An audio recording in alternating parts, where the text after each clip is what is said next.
Hey, what is up, ladies and gentlemen? My name is Grief Drums, and in today's video, we're going to be covering some advanced map tips and tricks for the map Villa. Now, I'm absolutely loving playing this map.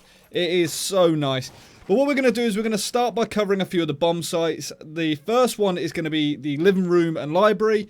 Predominantly this entrance here with the toilet. A lot of people like to try and push from this side of the map. And what they don't realise is the roof above that window is actually breachable. And there's even a hatch there as well. Most people don't even seem to be paying attention to this right now, and I think it's due to a lack of map knowledge.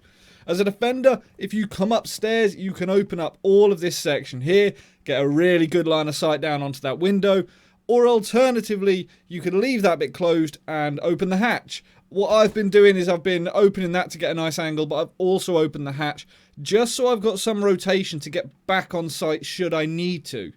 Sticking with the theme of defending the living room and library, by coming upstairs to the pool room, you can actually come to the north side of the pool table and using someone like Smoke or Cavera and a shotgun, open up this section of flooring. This gives you a really long line of sight down to the doorway that pushes into the library. Now what I'm going to do is I'm going to go downstairs and show you exactly where it comes in. You can see the bullets are landing around about here, which is quite a way back into this hallway room, this main entrance. And anyone that's pushing into this library is going to be more concerned with people on their own level and not what's above them. The really nice thing about this map is there is just so much verticality. You can really create nice lines of sight from a completely separate floor. And as we know that there's a rotation in the bathroom or into the toilet, we don't have to worry too much about playing off site. In the living room, this is one really common place. A lot of people seal the wall on the right, but this box section, a lot of defenders seem to be sitting in here. And I can understand why it does offer a good amount of protection, but as an attacker, the roof above them is actually destructible, so make full use of that. By coming upstairs into the hunting room, and then through just onto this landing here, this is at the top of the red stairs, so I'll just go over there and show you exactly where it is to give you a bit of an idea. That wall just in front of me is the wall that they're on the other side of, potentially. So by coming up to the top of the red stairs, this landing section right here, if you just go ahead and open this up with Sledge or Buck, anyone like, even a breaching charge, you can look down onto the defenders. So really, really handy when attacking. When defending, however, if you go into the hunting room, this can be used to cover the doorway that comes into the living room. So this is the single doorway on the northeast side. It comes from the really long red corridor. Opening the floor up, putting some barbed wire there. Anyone pushing in through here is going to have a really rough time of it. The red corridor is a very high traffic area, so keeping an eye on it is usually pretty handy. Certainly at the minute, a lot of people are using points of the map as reference to figure out where exactly they are, and this is one of them. It is a really common place to see people moving through, no matter where the site is on that level. By coming upstairs to the floor above into the astronomy room, this picture here, this whole wall is destructible. So you would just put a tiny little hole here, probably not even as big as this, but you get a line of sight onto the doorway we were just looking at, and a load of the red hall. Now what I'm going to do is I'm going to open this wall right up, and by doing so it will show you exactly what I can see. Now the bullets here will go really far back in this red hallway. You're going to be lighting up people's feet, knees, chests, all sorts, before they can even get a line of sight on you. As you can see here, this is where the bullets have fell, and my head is too high, so I cannot see where that shot is coming from. It's in fact coming from up there, but I mean look how far back or far forward I've got to be to see that, and the bullets would have hit a lot further back. Now a couple of other cheeky little spots to cover the red hallway more than anything. This section just over here at the top of the stairs, or the red stairs, by opening this up you can keep an eye on the window directly below you. So all it's going to take is a single shotgun round, and you'll be able to look down onto that window. By prepping the window just to your side on the second floor, you've got a really nice rotation should you need it. Should they come in from there, you go out and in, and you don't even get spotted. The indicator doesn't even come up as a defender. I mean, it's so quick. Now, just inside of the library, you've got this little gallery area. By putting a mirror onto this wall here and not reinforcing it, you can get a really dirty line of sight on 3 separate doors, covering the majority of the living room. As you can see from this, you can get a line of sight onto the door on the right that we were looking at a second ago. You can easily peek that and get some nice kills. You get a line of sight onto the door directly in front of you to the north, which again, you can just hop up and land some shots. And you also get a bit of a view onto the door on the left, which is coming from the toilet. So you can do exactly the same thing over there. Because this isn't reinforced though, just be careful of body shots coming in on you from below the mirror. Now, for every good tip and defensive setup, there is obviously going to be an attacking counter. The cupboard itself is destructible. The roof of it, with the vertical gameplay in this game, as an attacker, you can come up and take it out. So, by coming to the pool table, just to the right-hand side of the pool table from where we were earlier, or alternatively through in the hunting vault, you can look through the roof by opening it up and get a line of sight onto that defender that's playing mirror there. So, you may want to have a roamer here if you're playing this spot. Moving on to the dining room and the kitchen now. This is another one of the bomb sites. The kitchen itself is pretty big to cover. It's a pretty big place. But a lot of people tend to be coming from this balcony and then into the laundry area. Now, I think this is purely, again, because they don't know the map brilliantly, because this is a real choke point. But if you come upstairs to the master bedroom, and in between the sofa on the left and then the fireplace directly in the middle, open this section of flooring, you get a really, really dirty spot all the way down that doorway, so you can just stop people coming in there entirely. Again, I've opened this up far too much here. It's just to showcase exactly what you can see. But again, the really nice thing about this is there is a hatch close by, so you can, if they manage to get past and through that doorway, you can rotate, get a line of sight on them, you can drop down that hatch. The other option is if they push through there, the next door they're going to have to go through is into the dining room itself, which you can also cover from here. By placing barbed wire down there, there is no way they're going to get through without you landing some shots on them at the very least. So I'm going to go outside just to show you exactly what it looks like. Again, you're going to be covering head height level. You're going to be peeking this doorway, trying to get into laundry, making sure it's clear. And you've been shot from above ages ago. Now, as I was talking about a second ago, this is the other doorway that pushes into the dining room. Barbed wire here. You're going to get shot from above again. This is just such a nice map for this kind of stuff. By moving into the statue room just upstairs, you can come across to this wall and open up a really nice line of sight here. This looks down into the doorway that pushes into the dining room from the memorial gallery, where they've got all the other, you know, near the torture room. I'll show you it now. So you've got this bit, the memorial room. This is another entry site into the dining room where you're going to have to compete against people at the table and also people in the roof potentially. For me, some of my favourite maps are the ones like this with so much vertical gameplay. I mean, Chalet, for example, is phenomenal. But by coming up to the astronomy room, opening this section of floor, you can get a really good line of sight down into the kitchen entrance. Now, I can't believe how much of this game is destructible, how much of the map has verticality to it. This is what the pros are going to be using. I can really, really see this map getting picked in the pro leagues.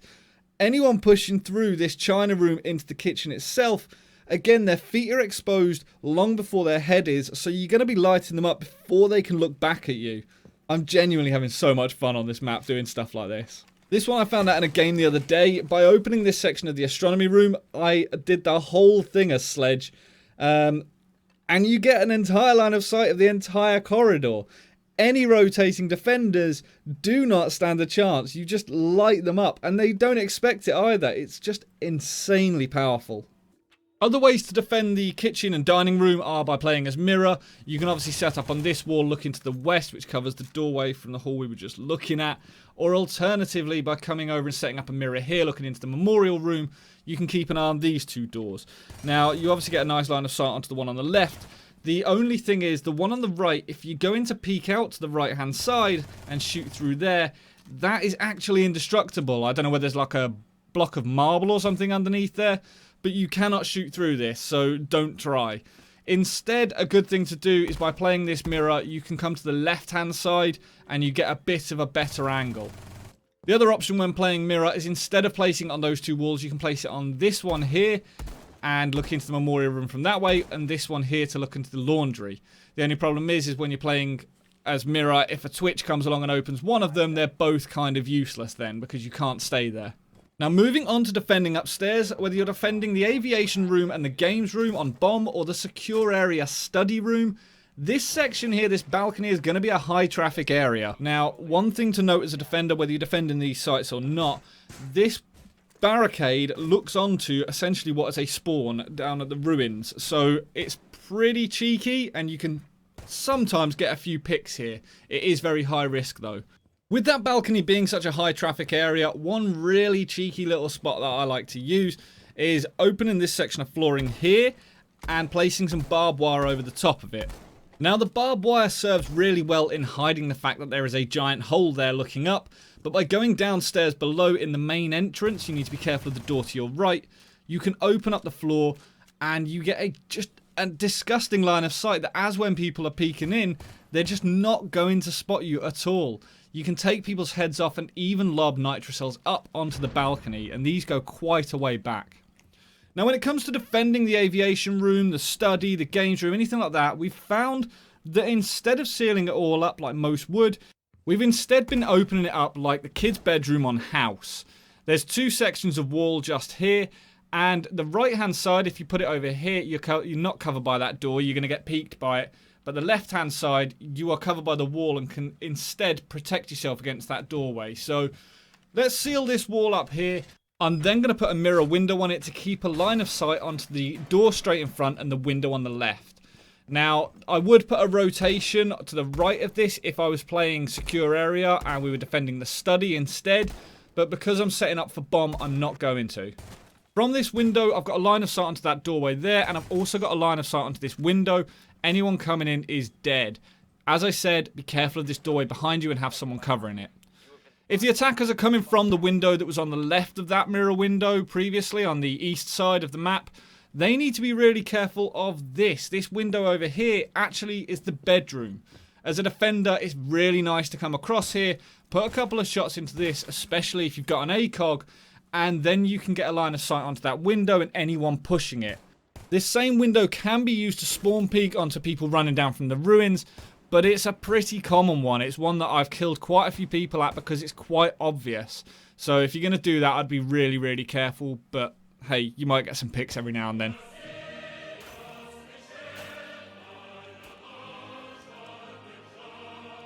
Now these next few tips I'm just going to gloss over really quickly. They're going to be some drone spots, but stick around because even if you don't want the drone spots, I've got some really cheeky stuff coming up just after. By going through the hunting room, you can jump your drone over onto this ledge. Now there are loads of ledges on this map. It is clearly been designed for people to be able to hide drones in certain areas. I mean, the placement of things has just been done in that way. But the hunting room itself, you can get up on top of all of the trophies. The statue room, by jumping up onto the statue a couple of times, you can go to the left and there's a beam which runs all the way across the top of the room. This then gets you onto the ledge which runs all the way around the outside of the room. So you can clearly see that the devs have clearly taken some time to really think about this and think, right, okay, what is going to give a good line of sight? Where can we get these drones to? And I really like that. The bedroom also has another one. This one is really, really good for keeping an eye out for those spawn peekers if you're pushing the study or alternatively just spawning over at the ruins side. But by jumping up onto the light and then this little switch box on the wall, there's a ledge here. They're not going to know about this. They're not going to see your drone there, so it can be really effective. There's also places in the bathroom. I'm not going to go through all of these, but you can get up onto that bit up there. And by jumping up on top of the flag in the astronomy room, there is another ledge which runs all the way around the outside of the room. So all really handy and effective places for you to leave your drone during the prep phase to keep an eye on things and rotations during the game. Now the thing I really like about this season is with the new and improved UI, what you can actually do is set your drone up on the opposite side of the map just to watch for your, where you're potentially going to come in from or for spawn peekers. And as soon as you've done that, you don't just have to sit there watching yours. You can flick to someone else's drone to get an idea of the layout of another room. So if you want to see the objective site off one drone and you don't want to waste your entire team's drones, you can do exactly that. There is nothing worse than losing 3 or 4 drones in the prep phase and not having them during the round. But at the same time, gathering all that intel from that one and only drone that goes down or may go down, it's a lot more effective. And I think from the Pro League side of things, we're going to see a lot more decent frags from where people have got decent intel from this new UI. So I'm really, really pleased with this change. It's one of my favourite ones. Right, away from the drones, obviously on the red stairs, there is this picture just behind you. If you're playing as a defender and you're getting pinched, or even as an attacker, don't be scared to knock this picture down and go through the wall. Just in case you didn't know, this is actually a little secret rotation. It's pretty well known by now, certainly if you're coming from this side of things. But moving from the stairs, I think it's easy to forget that that is actually there because of the picture. Now, this is probably my favourite tip for this entire map. Because all of the floors are double-skinned, Valkyrie can do some pretty cheeky stuff. If you take out both the top and bottom layer of a roof or a floor, you can put a Valkyrie camera to look across 2 separate floors. Now, I've found just a few places for this, but there are obviously going to be loads and loads of creative ways to utilise this on the map. And I've got to be honest, I cannot wait to find them all. I'm just going to rip this map apart and see what good lines of sight I can get. To be able to cover 2 floors with 1 Valk cam that's hidden in the floor, that's going to be pretty powerful. Hopefully you enjoyed this video. If you did, please consider liking and subscribing, as it really does help me out. And also retweet it to your friends. Let them know all the cool, sick spots. That would really help me out in turn. I know this video is a lot longer than I would normally do them. I don't normally put map tips and tricks up that last in excess of about 15 minutes. I mean, Jesus. But there is so much to this map. There are so many cool rotations. And I'm not kidding. I've had to cut out about 30 more tips and tricks, decent rotations and stuff like that. So I may actually end up putting another video up purely for rotations on the map. If you want to see me utilise any of this live, come and join me on Twitch. I stream on Tuesdays, Thursdays and Saturdays at 7:30 British time. But until next time, guys, stay reckless and relentless.